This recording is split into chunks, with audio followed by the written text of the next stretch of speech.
All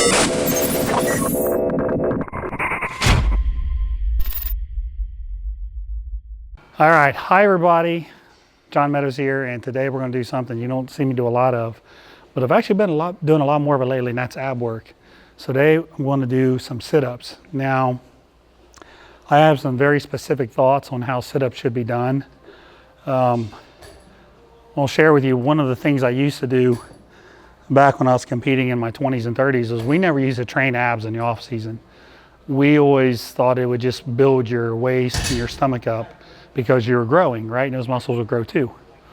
And one thing I noticed that, and maybe you all have noticed this too, when I would start dieting, I would put ab work back in there, and mostly back then it was incline sit-ups and leg raises.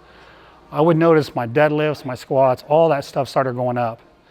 And there was a direct correlation with abdominal strength, actually.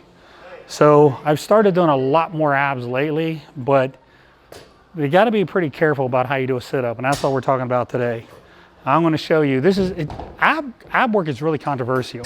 Some people think flexing your spine will kind of tear your spine up in the long run. And some people think sit-ups are useless. But I think people have gone really overboard talking about how sit-ups don't do anything right and how you should do all planks, for example. And I love planks, but if you look at all the EMG work, there's more rectus abdominis activation in an incline sit-up than there is in a plank. So they're all different tools. So let me show you how I like to do sit-ups. Now, the first thing you should know is the most very basic function of the abs. Okay, so your abs are going to pull your pelvic girdle and your xiphoid down here at the sternum together. That stuff's going to come together, okay? Now, what I see people do is they have this position, it's called anterior pelvic tilt. It's when you're up like this. See, I can get my hand under there. And they don't really contract, think about that. They don't really put their chest, like their sternum to the girdle, they just kind of come up. So watch. See how there's very little curling there? So what that's doing is it's basically training your hip flexors and your lower back, a little bit of quadratus, QL, quadratus lumborum. What you should think about when you're doing your ab work is curling your body up and uncurling it. So what I'm going to do is I'm going to try to curl my body up. Now watch when I come down. Think about each vertebrae, spine, uncurl, uncurl. Do you see how I uncurled myself?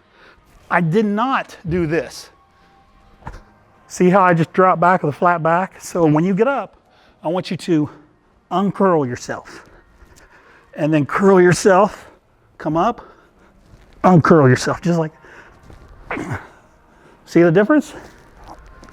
That is one of the absolute biggest keys with training abs. Now the other thing is how you breathe. I see people hold their breath in and kind of expand their stomach. They'll do something like this. Also, not a good idea. What I want you to do is breathe out as you're coming up and suck in your abs.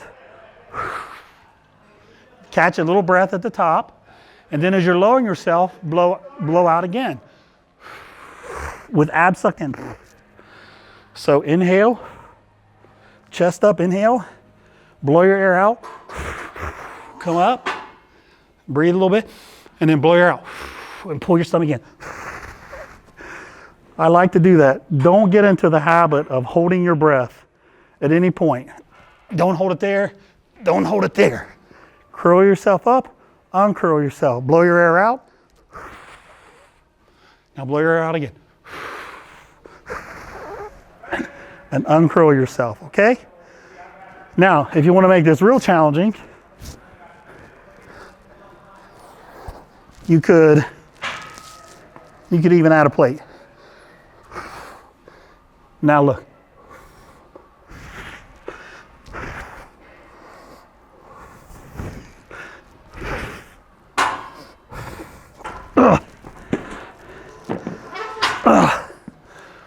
Those are my biggest keys, okay?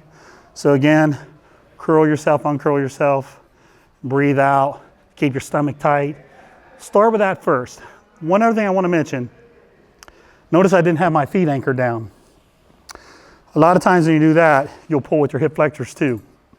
And we're trying to keep our hip flexors out for the most part. They're going to work a little, but we're trying to really put all the stress on the rectus abdominis. So try to not have your feet anchored down. Now, when I first started doing these, my feet would pop up a foot off the ground, but now I'm getting a little better. My feet are staying for the most part in contact with the ground. And I'm guessing in probably another week or two, my feet will be just fine. So just start there. The other thing I would mention is don't worry about getting 20, 30, 40 reps. I do sets of 10 like this. I'd rather you do 10 perfect sets where you can feel your abs than 20 or 30 or 40 where you're holding your breath and you're just going through the motions. Quality is extremely important in general, but especially on abs. So those are your tips for abs today. Thanks, and we'll see you next time.